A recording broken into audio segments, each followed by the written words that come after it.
Kedua tim yang sudah mengamankan poin pertama mereka. Dan siapapun yang menang di antara mereka mungkin, entah kenapa ya, aku berpikir bakal bisa seperti hari pertama, seperti Blacklist, bakal full 3-0. Tapi balik lagi tidak ada yang tahu juga untuk nanti di line up seperti apa. Karena draftnya juga dengan last pick plus ini pipikan dari anak-anak BTK yang cukup berani menurut gua pribadi. Ketika ada hero natural counter mereka dari absorb yang mereka miliki, tapi tetap berani untuk dipakai.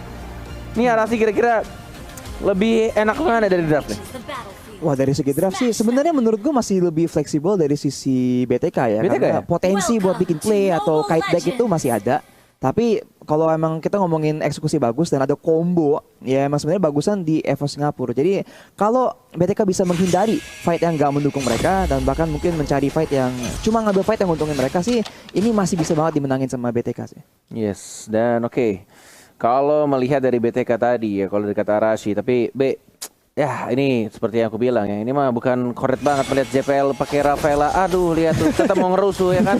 Tetap atuh pakai Rafaela, Matilda, Chow, tetap, tapi kan tolong darahnya. Aduh, JPL. Iya, itu belum level 2 loh itu. Untuk nge-trigger dari Retribution, tapi ternyata bahkan Mobazin tidak ke-trigger dari Retributionnya, dan kali ini emang mungkin dari range-nya aja yang nggak nyampe, makanya Mobazin agak sedikit kalah dari EXP-nya dengan Potato.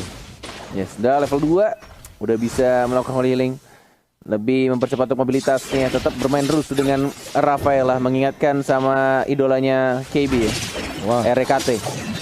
Dan ini dia fun fact, Hayabusa, Eve, dan Matilda 100% selalu hadir di dalam draft, baik itu di pick atau di ban, karena mungkin meta sekarang ya Be ya. Iya.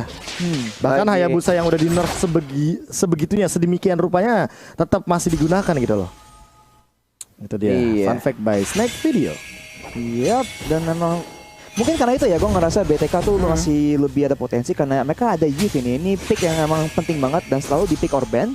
Jadi tergantung nih apakah BTK bisa menggunakan youth pick ini tuh semaksimal mungkin ya buat nyari catch, atau mungkin ntar kita lihat load manipulationnya bisa nge-zone Beatrixnya ya sampai nggak bisa ada kontribusi di fight yang besar.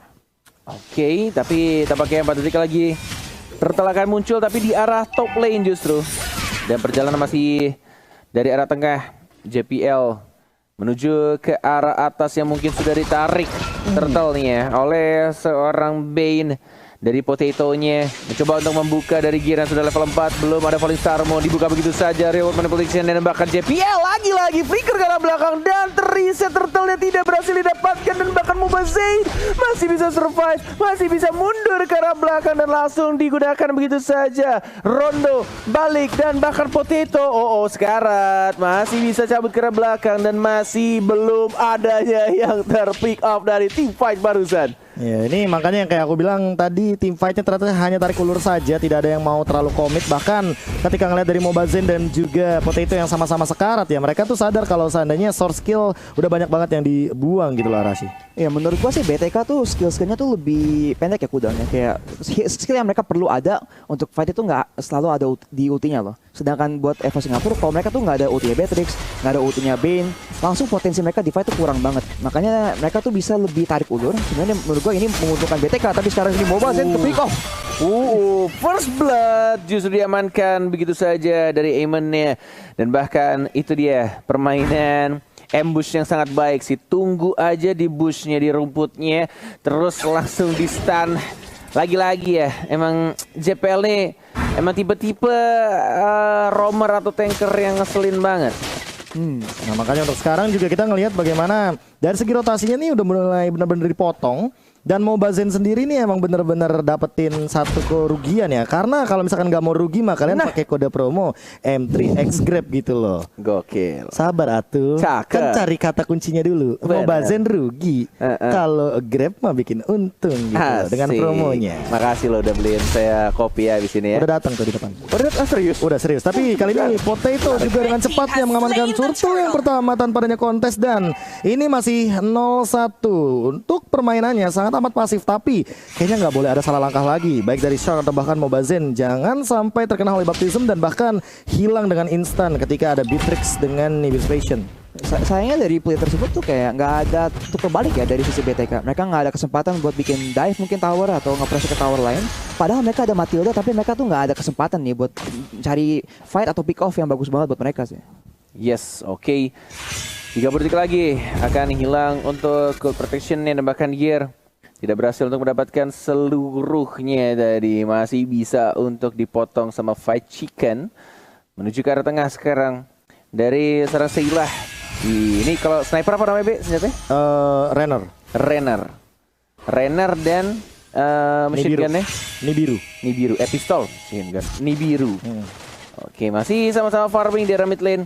60 detik lagi, masih cukup lama untuk Turtle muncul dan bahkan belum ada permainan yang agresif justru dari EVOS SG. Entah karena mungkin pakai Rafaela atau mungkin emang karena belum dapat timing aja. Tapi Dwarf Dragon Victor, what? Masih bisa dihindari karena menghilang tadi dari Adamir yang dikejar begitu saja tapi belum dapetin pasifnya.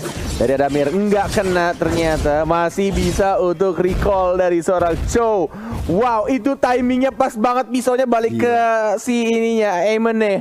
Nggak berhasil dikomboin sama Chow-nya. Itu karena dia connect ke arah Chow-nya juga kan. Kalau misalkan hit ke arah satu hero atau bahkan dari segi jungle atau minion, itu langsung conceal-nya nyala. Invisible armor-nya bakal membuahkan Dragon yang bagus banget untuk seorang Aemon. Dan dia bahkan memenangkan dari early laning stage-nya. Cuma untuk pertandingan sekarang JPL balik kejar Death Sonata, connect 3-3-nya dan bahkan lihat Soul Bloom-nya lumayan sakit dan membuat JPL harus recall terlebih dahulu. Walaupun dia masih punya flicker. Potato juga balik kejar tapi kayaknya nggak bakal mendapatkan point kill atau bahkan poking damage yang terlalu banyak nih Arashi. Iya, sekarang dengan adanya JPL harus mundur dari situasi ini. BTK ada kesempatan buat mengambil turtle-nya duluan dan terus apakah Zia bisa menggunakan rule manipulation dengan efektif? Yes, sudah dibuka dan bakal flicker dari JPL. Lihat stun-nya bagus banget, rapi banget disusul dengan dia di catch dan bakal dia nggak bisa jadi secure untuk turtle-nya karena retry-nya terlalu cepat dari seorang Potato-nya. Tapi ini dia team fight yang dibutuhkan lagi-lagi JPL.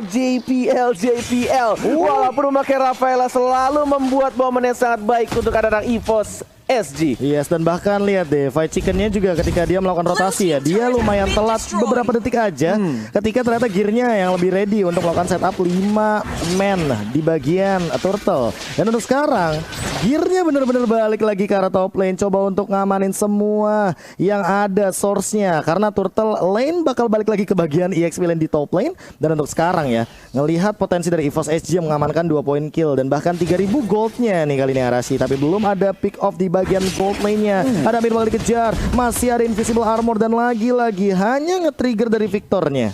Yap, yang menarik tuh EVOS biarpun kayak mereka tuh nggak ada terlalu banyak kayak alat yang bisa gunakan buat mencari pick off atau memulai fight, tapi mereka bisa dapat keunggulan terus karena mereka tuh menggunakan objektif tersebut buat maksa member dari BTK buat masuk ke fight loh. Biarpun mereka tuh nggak bisa mulai fightnya, tapi kalau mereka tuh bisa maksa ambil turtle-nya, mau nggak mau BTK harus masuk fight. Jadi tadi mereka bisa mendapatkan fight 5 lawan 4 gitu. Yes, dan sekarang di top lane Potato sendirian bakal dikejar, masih ada satu pergerakan dan bakal kena slow effect, tapi ternyata gear masih terlalu jauh dan tidak ada lagi demonic force yang bisa digunakan oleh seorang Fight Chicken. Tidak jadi terbang di depan sana Mobile Zen. Retribution kayaknya udah terdengar dan bahkan kali ini ada langsung Bennett Rage dilontarkan oleh Seilah. Langsung ada Void Crystal juga. Dan buat calculation Circling Eagle mengeksekusi seorang JPL. Tiba-tiba dari catch hampir mendapatkan seorang Shark, tapi ternyata tidak bisa didapatkan karena masih ada satu Guided Wing. Yes, masih ada gini. Bahkan kita lihat juga ini justru BTK yang mengambil kesempatan dari masih ada flicker lagi, dibalaskan dengan flicker, tapi ada Mirnya langsung ke belakang, masih mencoba mencari pasif ya. Gear nggak berhasil dapat satu point kill dan bakal Potato yang agak sedikit telat untuk rotasi ke mid lane, tapi ini harus ya membuka turtle untuk anak-anak EVOS SG kalau mereka mau kontes di arah turtle ya. Agak berat sih kalau kontes sekarang karena perbedaan level net lebih tepatnya. Mobile Zen Retribution juga bisa dibilang kalah sama Potato dan kali ini langsung diamankan tanpa adanya kontes. Death Sonata juga sudah dilontarkan tapi belum ada target yang optimal. JPL juga bakal coba dari poking damage saja tapi masih belum bisa untuk men-take down dengan cepat. Yes, ini keadaan seperti ini membuat dari kedua tim harus lebih waspada lagi. Bahkan kita lihat ini JPL aja cuma modal ulti Holy Baptism dia bisa buat terus tuh. Tapi ini dia itemnya, silahkan Arashi. Dia sekarang udah ada Necklace of Durance ya, jadi healing dan shielding dari sisi EVOS SG itu udah bakal mulai berkurang. Dan Victor nih menariknya masih menggunakan build yang sangat agresif, udah ada build Haptosis, tapi sekarang langsung digunakan. Tapi di sisi lain map sebenarnya killnya malah diambil oleh sisi EVOS Singapura. Yes, dan Mobazen-nya terjebak di depan sana, langsung hilang dengan cepatnya. Shortnya juga langsung menusuk ke jantung yang paling dalam. Dan bahkan di depan sana nggak cuma jantung dari Mobazen yang tertancap dari short seorang Aiman, ternyata peluru Renner snipernya juga menancap ke arah Victor. Wow. Menancap dan langsung menusuk tadi dan bahkan di arah bottom lane-nya. Wow, ini EVOS SG lagi-lagi fokus terhadap turret di arah bottom lane. 2 turret, outer turret, inner turret sudah mulai enak. Dan ini dia instant replay Dari Samsung Galaxy A52 S5G. Dan di sini Mobazen nggak banyak opsi ya, langsung ketangkep di depan sono. Dan ini yang ini snipe yang bagus banget dari Sayla dari sisi EVOS Singapura, dan mereka tuh bagus banget tuh mainin makro ya. Dari menggunakan objektif untuk mencari fight dan bahkan memotong map dengan karena mereka tahu kalau di mid mereka tuh lebih kuat, lebih ada pressure. Miss ya. Gue kira kena loh titiknya tadi. Enggak. Ada garis kecil gitu kan dari kita mata caster. Makanya sebenarnya tadi mata tuh caster. thanks to JPL tahu sebenarnya. Yang pas dia dapetin sniper ke Victor, ya kan? Oke. Itu karena ada Light of Retribution, jadi kan ada slow effect. Nah, jadi nggak bisa dihindarin tuh peluru Rennernya secepat itu. Mata caster. Bener kan? Mata kita kan. Bener. Benar. Oke, Lord sudah mulai muncul. Skor yang dari tadi dari match pertama tidak terlalu banyak, 5-1, dan bahkan kita lihat juga posisi dari Gear yang sudah melihat dari Shark-nya. Informasi sudah diberikan dan bahkan di sini langsung saja di ulti. Oke, Falling Star Moon. Dan langsung mundur lagi, tapi Aiman melawan seorang Fight Chicken walaupun sudah dikasih satu spell dari flame shotnya, tapi ya tidak berefek atau berimbas cukup banyak. Dan bahkan ini Lordnya sudah mulai disentuh. Mau dihajar, mau di kontes atau tidak, karena Gear sudah mulai kembali dengan ultimate-nya sudah ada, tidak lagi cooldown dan bahkan 3 orang. Walaupun ada second eye dan bahkan dikejar begitu saja dari Cage dan bakal langsung didapatkan 1 point kill. Dan ada Mirnya lihat maju kembali di ulti, dihilangkan begitu saja, diratakan 3 orang dan hanya tersisa 2 dari anak-anak BTK. What happened ini Arasi Ayanaon? Aduh. Wah gila, mereka tuh kayaknya terlalu fokus buat mundur ya, tapi mereka nggak ngelihat dari samping Gear tuh udah nunggu kesempatan dan Falling Star Moon lane ketiga orang itu udah fatal banget. Dan dengan kecepatan dari JPL ya, dengan Holy Healing dan speed buff dari Holy Healing itu, EVOS Singapura langsung tahu kita tuh lebih kuat, kita ada opsi, ada out yang kita perlukan buat menang fightnya, langsung dive ke belakang gitu, langsung diratain tim BTK. Dan absorb damage-nya sih, karena metode flanking yang berhasil dilakukan Gear 4 melawan 5. Tanpa adanya Fight Chicken, tidak ada protector juga dari frontlaner atau bahkan dari backlanernya sekaligus untuk BTK. Jadi Mobazen bakal benar-benar langsung di diving gitu aja. Shark juga nggak bisa berbuat banyak karena absorb damage bakal dimakan sama seorang Gear dengan Falling Star Moon itu di connect ke arah 3. Terus sekarang bakal langsung connect ke arah depan. Sharknya bakal terjebak dan slow effect-nya benar-benar tidak main-main. Lihat Dead Sonatanya dibadanin sama Babang Gear kali ini, walaupun ada efek life drain, logo patah hati di sana. Yes, logo patah hati, life drain, dan ini dia item-itemnya udah mulai terlihat di sana. Yap, dan di sini Genius udah diamankan oleh Zia, tapi damage dia tuh kayak belum terlalu kelihatan karena setiap kali ada fight yang besar, EVOS Singapura tuh langsung ngirim orang buat ngurus, buat mastiin kayak Zia tuh nggak sempet pakai reward manipulation tanpa diganggu loh, pasti langsung di pressure, langsung dilompatin. Dan sekarang Adamir ini udah kuat banget, tinggal 1 item lagi bakal jadi full inventory. Jadi EVOS Singapura pun ada opsi buat bermain split push, dan kita lihat Adamir tuh melawan Phobos pun bisa 1 lawan 1. Yes, sudah mulai di arah tengah, 5 orang ternyata diajar saja. Hiu juga sudah keluar dari catch dan bahkan dari Lordnya sudah mulai berjalan ke arah tengah, langsung dibersihkan, tapi tidak ada minion di arah atas dan bawah, tidak bisa langsung mengganti lane-nya untuk nge-push ke arah bawah ataupun atas, harus menunggu lagi untuk minion wave datang dari arah bottom lane. 4 orang plus dari seorang Adamirnya harus majuin dulu ini dari minion wave di arah atasnya. Oke, kali ini perlahan-lahan di arah bottom lane juga Deadly Clash digunakan. Apakah bakal dapetin 1? Enggak kayaknya. Hanya untuk clear wave minion saja. Adamir mencoba untuk mendorong super room minion di bagian top lane. Apakah ini akan menjadi satu efektivitas untuk melakukan split juga? Karena Adamir kayaknya udah mulai kelihatan dan gearnya juga harus lebih berhati-hati. Rhapsody-nya udah mulai kerasa. Lihat bagaimana Holy Healing-nya menyelamatkan nyawa daripada seorang Gear, dan bahkan kali ini Potato juga harus respect terhadap slow effect dari Zia karena Void Crystal-nya sudah memiliki Ice Queen 1 sekarang. Yes, sudah mulai di reset kembali.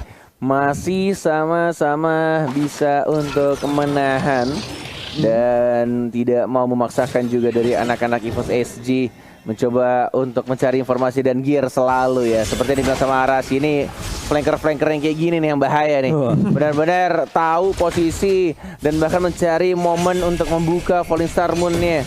Dan itu yang dibutuhkan oleh tim anak-anak Evotesi juga. Ketika informasi sudah dikasih tahu sama si gear-nya, menjaga jaraknya, dan ya lagi-lagi cuma bermodalkan informasi tersebut mereka bisa membuat team fight yang sangat rapih. Yep. Dan sekarang JPL pun masih agresif banget ya. Dan langsung di sisi lain map ada pick off lagi dari Evo Singapura. Yes, itu dia. Ketika tidak adanya vision. Dan kalau misalkan dibuka sama hero-hero yang tidak punya escape ability atau mungkin darahnya terlalu tipis, apalagi kita tahu juga dari Chow darahnya tidak setebal kalau misalkan dia ditaruh di roamer atau mid lane memakai emblem tank. Iya, untuk sekarang bahkan EXP lane Chow itu lagi famous banget loh Net. Bahkan menggunakan emblem tank dan build tank yang emang benar-benar lebih efektif gitu loh daripada dia mengisi di bagian mid lane. Dan untuk sekarang juga Potato udah tinggal nungguin gimana caranya objektif bakal muncul di 50 detik yang tersisa dari teman-teman EVOS SG juga. Mereka ya lebih ke freeze lane. Sangat amat disiplin bahkan bisa dibilang karena gear juga tidak menyentuh minionnya sama sekali. Jadi biarkan minionnya bertarung dan bahkan JPL-nya gak ada yang lihat. Tapi informasi 5 hero ternyata diporak-porandakan di depan. Purple buff-nya bakal coba diamankan oleh Mobazane. Kali ini Void Chicken juga udah mulai ketahuan. Lihat ada Mirnya mencoba untuk melontarkan beberapa shot mengusir pergerakan dari Void Chicken dan juga JPL harus mundur dan respect terhadap dealing slow effect dari seorang Yves. Yes, sudah mulai menuju ke arah Lord dalam 15 detik lagi. Dan gearnya udah ketahuan sekarang. Dicek setiap rumputnya oleh anak-anak BTK. Dan bahkan kita lihat di sini, Popheus hati-hati. Sudah tidak ada lagi efek untuk flame shot. Bahkan memperlambat untuk movement speed dari musuh. Dan bahkan kita lihat Lord sudah mulai muncul. Dan masih bisa ditahan dengan mudah. Gear santuy banget ya. Setiap ada absorb damage yang diberikan oleh seorang Matilda, justru dia semakin santuy aja maju ke depan, TB-in teman-temannya. Dan Lordnya mau ditantang atau enggak sih ini harusnya karena cowoknya juga sudah mati 1 melawan 1. Lord sudah diamankan oleh seorang Potato. JPL masih ada flicker, belum dikeluarkan juga ultimate-nya, masih menunggu timing yang tepat dan bahkan masih mencoba untuk mereset kembali untuk Lord yang akan berjalan di arah tengah. Nah itu pilihan bagus banget dari Evo Singapura ya, karena sekali lagi mereka tuh menggunakan Adamir yang udah kuat banget dan cowoknya emang nggak bisa berkutik loh kalau melawan dia. Dan JPL maju agresif banget dia sendiri. Ada immortality sebenarnya, tapi ini agak bahaya kalau misalkan dia terlalu membuang immortality-nya. Langsung dibuka begitu saja Falling Star Moon dari seorang Gear, memukul mundur, membuyarkan semuanya dan bahkan deadly catch. Walaupun ada memory force, ada winter trajan dari Potato. Walaupun masih ada lagi trade kill yang dilakukan, tapi tampaknya dari Beatrix ya Sayla fokus ke arah base-nya dan ini dia victory EVOS SG. Dan aku notice banget tadi lihat JPL dengan Holy Baptism-nya. Timingnya pas banget, dia tahu dia bakal diloncatin sama seorang Fight Chicken. Jadi pas Fight Chicken-nya dia habis loncat, dia turun ke bawah, dia kena stun. Dia nggak bisa loncat-loncatan lagi. Dan itu langsung dimakan sama teman-teman dari EVOS SG dengan Beatrix-nya yang memang bebas banget di depan. Dia dengan di birunya dia tinggal nembak. Ya nggak tahu ya. Kalau misalkan kita ngomongin soal di base tadi kita The Way of Dragon. Dan bahkan dari Beatrix-nya tuh masih fokus dengan di biru. Dia pengen tembak-tembakin terus ke arah base-nya. Gimana caranya untuk mengamankan poin pertama karena Potato juga sudah mengorbankan nyawanya untuk satu base yang mahal ini Arashi. Dan di situ ada BTK udah mencoba sebisa mungkin buat mencari momen dan kita melihat member dari Evo Singapura tuh udah cukup sekarat ya tadi, tapi sayang sekali emang damage-nya agak kurang gitu. Evo Singapura emang udah snowballing banget, jadi BTK hampir mendapat kesempatan tapi Evo Singapura tuh emang udah memperkirakan semuanya ya, dan biarpun mereka agak low, mereka bisa langsung end game-nya. Dan seperti kamu bilang KB, dengan prediksi ke Popheus-nya langsung kena stun, nggak bisa ngapa-ngapain, langsung di burst down dari damage yang udah besar saya dari sisi Evo Singapura. Emang repot loh karena BTK tuh nggak ada frontline yang memang segampang itu bisa TB di depan kan. Jadi kayak mereka ngandelin Popheus, tapi di saat bersamaan Popheusnya tuh nggak terlalu tebel juga loh. Jadi mereka tuh emang terlalu ke pressure dari berbagai macam daerah sih. Ya ini benar-benar insting feeling atau nggak ngerti dari JPL deh nanti. Mungkin akan kita lihat juga, tapi yang pengen teman-teman lihat juga tentunya biar nggak ketinggalan dari M3 World Series ini tentunya kalau misalkan teman-teman download dari Nimo TV juga baik di App Store atau bahkan di Play Store, dan teman-teman bisa dapetin banyak banget hadiah-hadiah yang menarik dari Pikmi, Gascoigne, abis itu mungkin nanti dari bermacam-macam lah pokoknya hadiahnya yang bisa diamankan hanya ada di Nimo TV tentunya. Dari streamer-streamernya juga, dari KB yang katanya mau bagi-bagi diamond. Karena sudah di ACC tadi saya sampai dapat kabar juga dari Muntun katanya kamu digaji pakai diamond ya. Deal kan? WHR aja bisa. Tapi itu dia tadi ya, kalau misalnya ngomongin soal klip-klip keren, ngomongin soal video-video yang pastinya bisa menghibur kalian di kala kalian lagi bosan, langsung saja download Snack Video. Jangan lupa juga untuk follow di MP Radio Official ya, karena di sana pastinya bakal diupdate seputar M3 atau untuk misalkan montek-montek dari Mobile Legends lainnya bakal ada di sana. Jadi langsung download, langsung lihat juga. Dan ini dia untuk match yang ketiga barusan. S3. Yes, ini dia item build ya. Buildnya. Dan buat Zia kita lihat biarpun kayak ada item utility ya, ada NOD, ada Ice Queen's One, ada Divine Glyph juga, dan Genius One. Ini item yang udah sakit banget. Tapi masalahnya tuh dari Evo Singapura mereka nggak ngasih kesempatan. Kalau dia emang lengah gitu, ada damage yang besar banget datang dari Potato yang udah full build kan. Ada juga potensi buat Adamir di Amon bisa langsung nge-one shot di belakang. Dan pasti kita dari itu udah ngomongin gear di Esmeralda tuh beneran nggak peduli, maju aja terus karena dia bisa nyolong shield dari sisi BTK. Jadi emang udah repot banget. Dan sebaliknya tuh dari sisi BTK sebenarnya dari awal game mereka tuh ada kesempatan buat cari play, buat cari pick off ya dengan menggunakan Matilda atau Yves-nya, tapi sayang sekali dari awal belum bisa. Dan di late game itu tuh Matilda juga cuman full build tank buat mastiin dia bisa membantu mungkin mencari kesempatan buat bikin play, tapi sayang sekali emang nggak cukup ya. Dan ini yang perlu dicatat ya. Jadi tolong teman-teman catat ya, ketika kalian bingung gitu loh dengan hero regen, mungkin kalian akan ngebuat ke arah NOD atau Dominance Ice. Oke, ada efek life drain berapa persen? 50%. Tapi dengan Oracle, ini adalah satu item yang bisa menangkis efek life drain, karena dari Oracle sendiri dia menambahkan sekitar 40% dari absorb damage atau bahkan heal. Makanya ketika Esmeralda sudah bermodalkan satu Oracle ini, item kayak Necklace of Durance terus Dominance Ice ini hanya berefek 10%an doang gitu loh untuk seorang Esmeralda dengan absorb damage-nya yang begitu banyaknya. Jadi yang biasanya mungkin kena setengah cuma kena 10% doang kayak gitu. Dari sini Victor juga menggunakan Chow tapi build-nya tuh full damage ya. Tapi sayang sekali biarpun dia full damage dia nggak berkutik kalau 1v1 melawan Amon dari sisi Evo Singapura. Dan ini dia MVP yang dipersembahkan oleh Samsung Galaxy A52s 5G. Inilah Selah dengan Beatrix 204. Biarpun game ini agak bolak-balik ya, ada play yang agresif dari kedua belah tim. Emang Beatrix itu susah banget diserang oleh member BTK. Cover dari Evo Singapura tuh udah bagus banget. Dan dia tuh selalu mencari waktu yang pas untuk pakai ulti.